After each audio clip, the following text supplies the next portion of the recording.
en el Centro de Arte Moderno, porque como habéis tenido un poco de tiempo para husmear, ¿no? La de arriba y ya veis aquí abajo la magnífica exposición que hay. Este es un ámbito, un espacio en que se rinde homenaje a la literatura. Uno, desde que traspasa la puerta, siente, ¿no? esa veneración.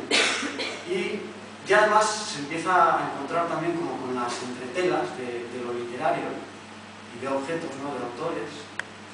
Y a la vez no es un museo mausoleo. O sea, quiere decir que no es solo rendir, ¿no? un sentido, homenaje a quienes nos legaron sus libros, no, es algo muy vivo. Aquí continuamente hay exposiciones, hay presentaciones de libros, de cosas que están apareciendo, hay cursos, y me parecía que es una buena metáfora del libro de Javier, porque en cada uno de esos microcuentos, o en muchos, por lo menos de esos microcuentos, yo percibo a un lector, sobre todo a un gran lector, que ha sabido asimilar y hacer suyo compañeros de viaje, que son esos autores, pues desde el primer gran narrador en Europa, que es Homero, que está aquí presente, ¿no? Hasta uno de los inventores de este asunto que es el microcuento, como es Julio Torri, precisamente homenajeando a Homero, y después Cortázar, y Borges, y bueno, y tantísimos narradores. Y no solo eso, también está el cine, y todo ello tratado, creo, desde quien se ha zambullido en los textos y ya ha sabido encontrar en ellos motivos para hacer sus propios textos, a lo largo de un proceso que casi se puede seguir artesanalmente si uno visita el blog de Javier, ¿no? En algunos de estos textos pues hay un proceso previo que es la escritura en la red, ¿no? Aunque de eso supongo que nos hablará el autor. Bueno, así que es un gusto estar aquí y presentar el libro. Y yo solo quería dar algunas impresiones que pueden servir para argumentar mi idea principal. Es decir, ¿por qué este libro me ha generado tanto entusiasmo?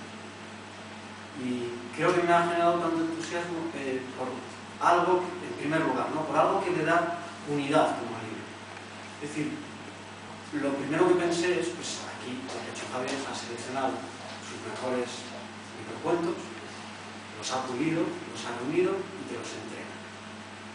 Pero, además de haber hecho eso, creo que ha descubierto en todos los microcuentos que están aquí algo que les da unidad, es decir, que es un libro, de verdad. Y no porque haya un tema, ¿no? Como en algunas colecciones de microcuentos, que hace que sean cuentos o narraciones integradas, sino creo que es, lo que le da unidad es el enfoque. Esa unidad de enfoque se hace explícita en una palabra, que es mito. El libro está dividido en dos secciones. La primera sección habla de mitos contemporáneos y sin duda el objeto que da título a esta colección, ¿no? Wikipedia, es la red, Internet, ¿no? Es un mito de nuestra época contemporánea. Y mitos del pasado, pero que siguen teniendo vigencia. Y bueno, lo he pensado, que por qué esto del mito. Y entonces,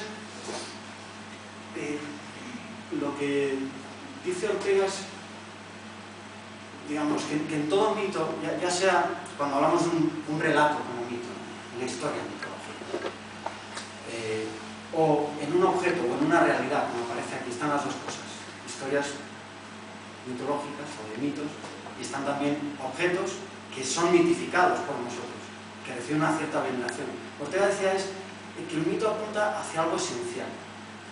Y es verdad que cuando se produce algo muy propio de los microcuentos, y yo diría muy específico de estos microcuentos, que es el efecto boomerang, ¿no? Es decir, que lees rápidamente el cuento, pues que en disfraz, ¿no? Casi en un abrir y cerrar de ojos, ya has leído un microcuento. Pues pasado un tiempo, vuelve. Dice, verás tú, y me hace pensar porque apunta a lo esencial.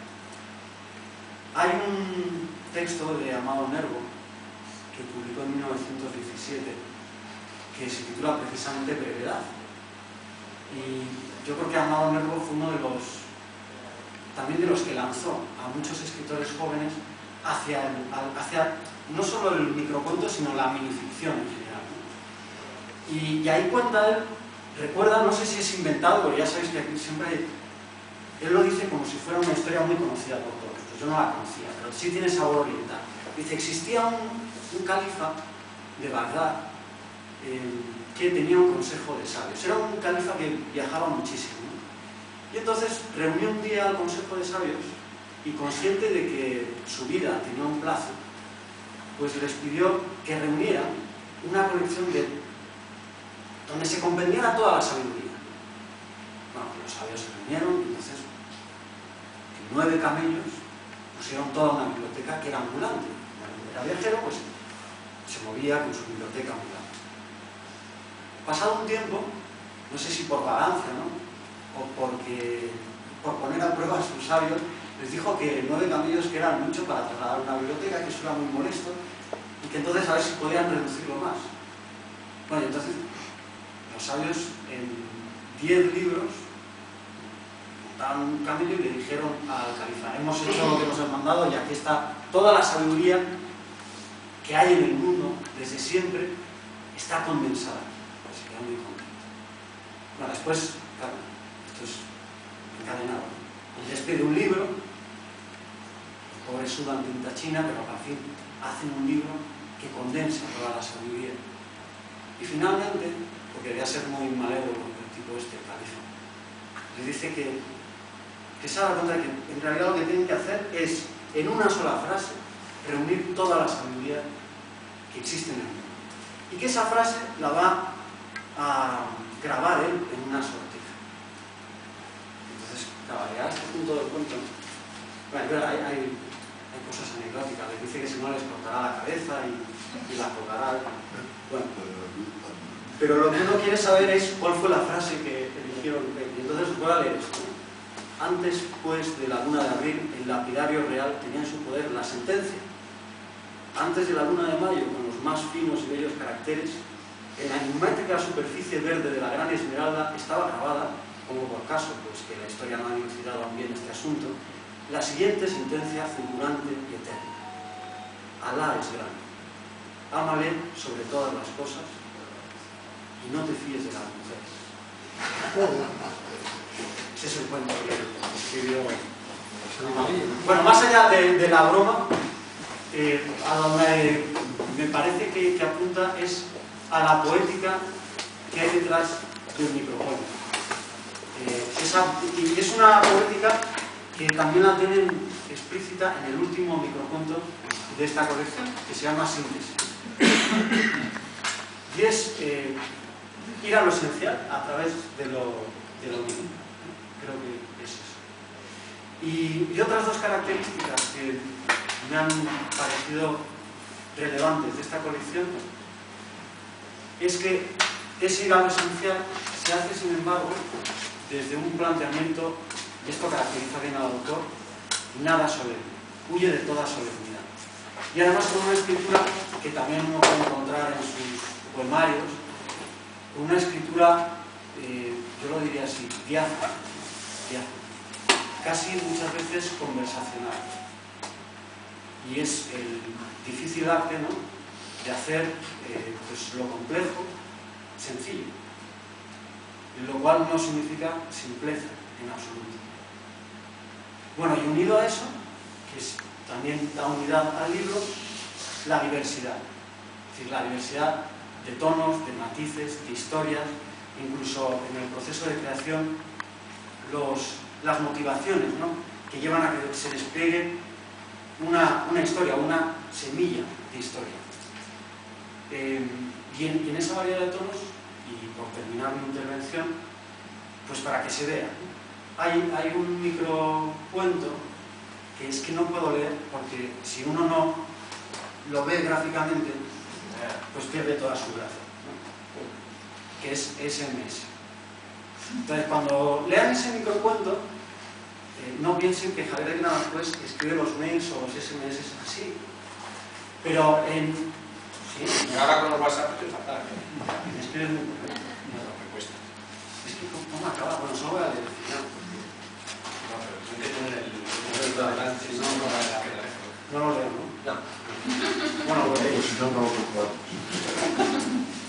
Pues, bueno, lo que hace es imitar lo que escribiría un adolescente, ¿no?, en un SMS de amor despechado. Y pues yo, efecto boomerang, ¿eh? Lo leí la primera vez y dije, bueno, esto casi es un chiste, ¿no? Es lo que pasa con algunos microfondos. Esto es un chiste. Y sin embargo, después, leyéndolo en el conjunto, por eso el libro es importante, la unidad del libro, porque también te va mandando luces desde otros microcuentos a cada uno.